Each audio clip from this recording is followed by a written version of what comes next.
So you know what happens to brothers or sisters in this church?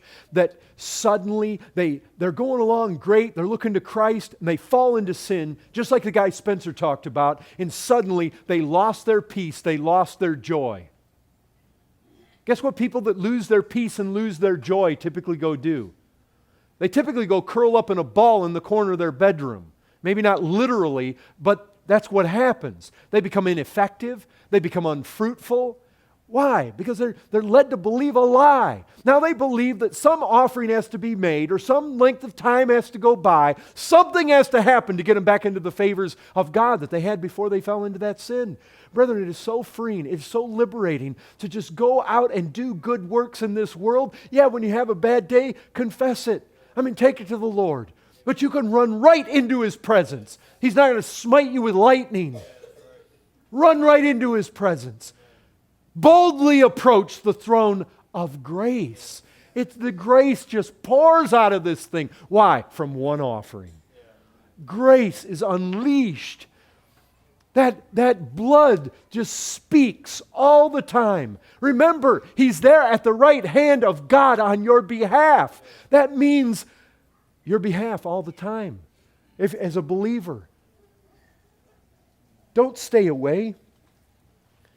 Flee into His presence. You see, the most crippling thing in the Christian life is to not go to Christ.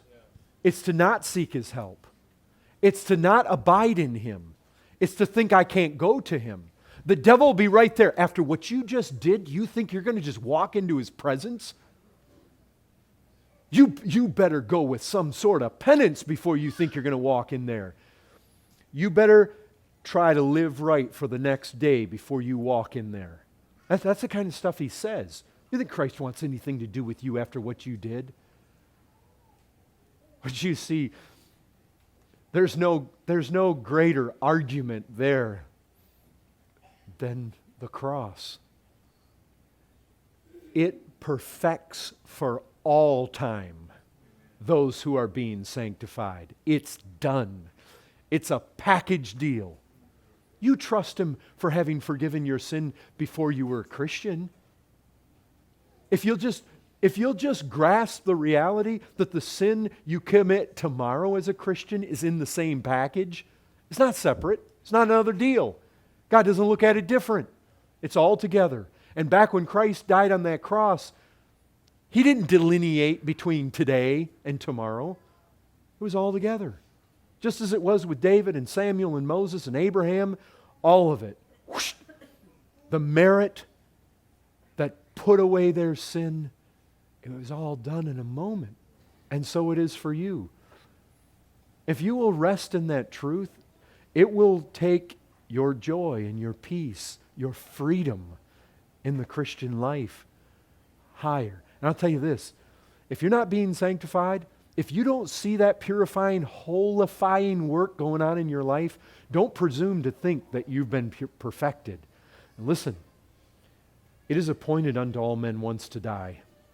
And your day is coming. And you don't want to play with this. There's only one way for all your sins to be put away, and it better be put away, because if you show up there on Judgment Day, after your appointed time of death, it's appointed for you to face the judgment. And if you know nothing about this sacrifice, taking your sin away, you having looked to Him in faith and having had it taken away, you're in deep, eternal trouble. You will lose your soul. You will lose your all. You will face torment, and righteously so. Your sin is that bad. The glory of God you've trampled on in your sin is that great. God is serious. Sin is bad, it is wicked, and it will damn you forever. God owed you nothing but destruction. And look what He did. This singular, this supreme sacrifice, superior to all others, in sending His own Son, the God-man, to shed His blood, lay down His life. He took on a body. He came from heaven. He laid aside His glory. And He faced the wrath of God. And He did it once. And He sat down. Brethren, He said, "It's finished." And He took a seat. You can trust your life, your soul, your all there. Run to Him at once.